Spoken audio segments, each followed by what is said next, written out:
The word for today, the same grace for all. Jesus said, 2 men went up to the temple to pray, one a Pharisee and the other a tax collector.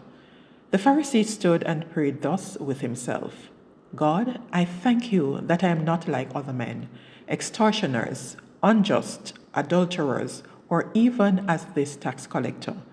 I fast twice a week. I give tithes of all that I possess. And the tax collector, standing afar off, would not so much as raise his eyes to heaven, but beat his breast, saying, God, be merciful to me, a sinner. I tell you, this man went down to his house justified rather than the other. Luke 18:10-14. The difference between these 2 men is that the Pharisee was guilty of sins of the spirit, and the tax collector was guilty of the sins of the flesh.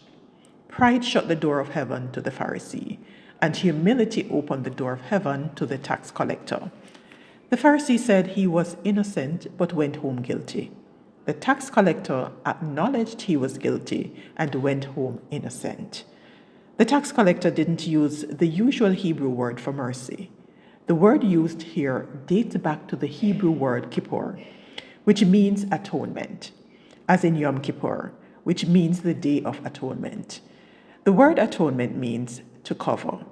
What the tax collector said was, God, I am admitting what you already know is true about me. I am a sinful man with a sinful heart. God, will you cover me?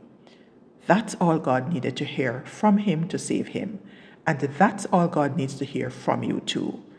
And that's the word for today.